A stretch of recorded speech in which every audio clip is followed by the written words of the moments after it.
Pasangan jodoh berharap tsunami politik dari pasangan Kalwedo, dan pasangan benar berebutan untuk mendapatkan swing dari pasangan jodoh. Jadi ada perpindahan. Gambaran umumnya Kabupaten Maluku Barat Daya diikuti juga oleh 3 pasangan calon dengan jargon Kalwedo, benar, dan juga pasangan jodoh.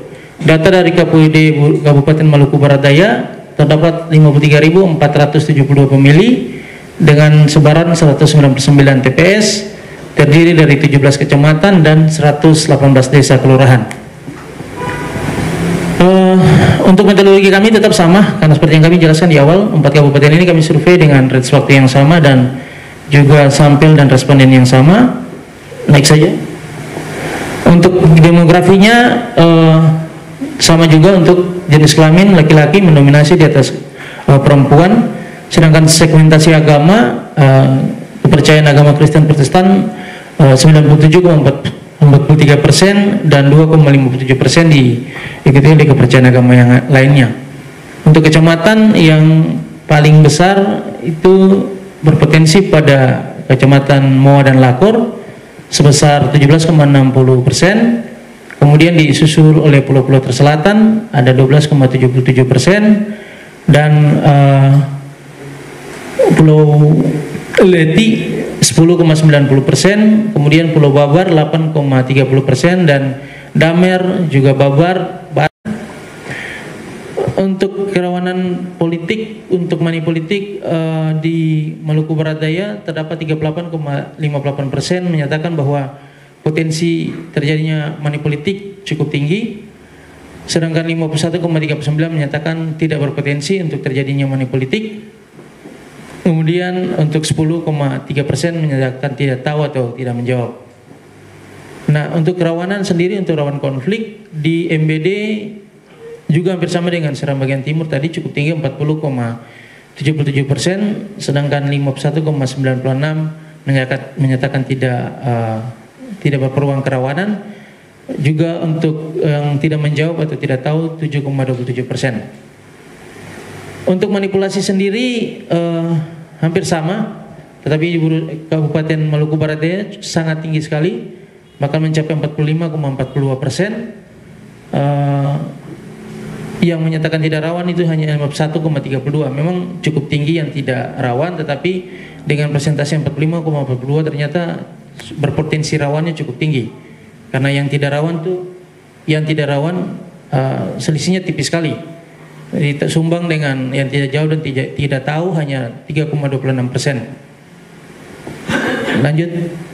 Untuk partisipasi sama Bapak Ibu, bahwa pilkada di Maluku Barat Daya tetap diikuti oleh semua masyarakat dengan presentasi 78,73% dan disusul oleh yang lainnya.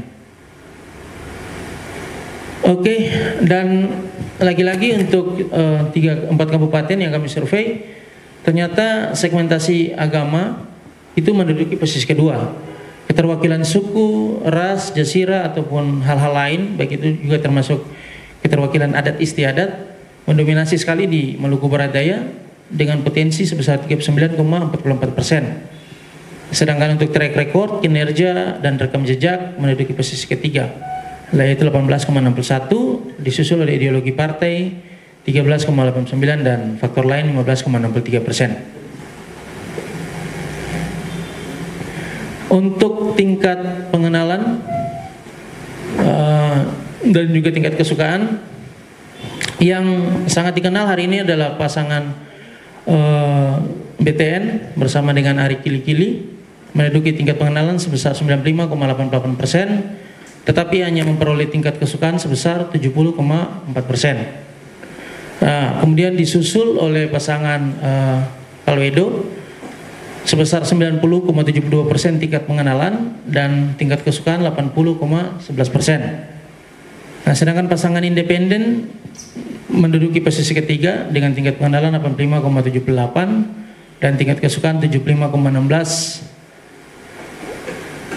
Untuk elektabilitas sendiri pada hari ini pasangan Kalwedo masih lebih tinggi, cukup jauh 5% lebih dari pasangan BTN sebesar 37,81 berbanding 32,69, disusul dengan pasangan independen 16,94, ditambah dengan potensi yang belum menentukan pilihan lewat jawaban elektabilitas sebesar 12,56%. Ini untuk sebaran pendukung di 15 kecamatan di MBD. Untuk pasangan Kalwedo berpotensi cukup besar kemenangan di beberapa daerah seperti di Moa, Damer, Mdonaira, Babar, Babar Timur, Wetar, Pulau Wetang, dan juga Pulau Lakor. Bahkan yang paling tinggi itu di Pulau Lakor sebesar 80,11%. Kemudian disusul oleh pasangan Benar, itu menang di pulau-pulau terselatan, Pulau Marcela, Pulau Dawera, kemudian Wetar Utara, Wetar Barat, Wetar Timur, Kepulauan Romang, dan Kepulauan Kisar. Sedangkan untuk potensi kemenangan paling besar untuk pasangan Benar itu ada di daerah pulau-pulau terselatan sebesar 60,93%. Sedangkan untuk pasangan Jodoh lebih banyak berpotensi kemenangan lebih tinggi di daerah Pulau Leti sebesar 32,84%. Ya, ini catatan hasil survei resume kami. Dari hasil survei di atas menempatkan pasangan Kalwedo sementara unggul, tetapi tetap sama, masih dalam margin of error, sehingga pergeseran posisi pemenangan pada Kabupaten Maluku Barat Daya tergantung pada konsistensi pergerakan pasangan calon di waktu-waktu yang tersisa. Kemudian peluang kemenangan masih cukup besar dari pasangan Benar untuk menggeser posisi Kalwedo. Tergantung bagaimana posisi pasangan Benar mampu memperkecil range kekalahan pada basis-basis atau kecamatan yang hari ini sementara dimenangkan oleh pasangan Kalwedo. Kemudian pasangan Jodoh atau pasangan independen untuk menggeser posisi pasangan Kalwedo ataupun pasangan Benar agak berat, Bapak Ibu, dan mereka hanya bisa berharap adanya terjadi sebuah tsunami politik yang menimpa pasangan Kalwedo atau pasangan Benar, sehingga kedua pasangan yang tadi, Kalwedo dan Benar ini, karena melihat potensi kemenangan dari pasangan Jodoh cukup kecil, sehingga potensi swing voter atau perpindahan pemilih dari pasangan Jodoh kepada Kalwedo atau Benar itu cukup tinggi. Nah, sehingga itu juga yang akan menjadi satu trending point untuk kedua pasangan yang lain tadi.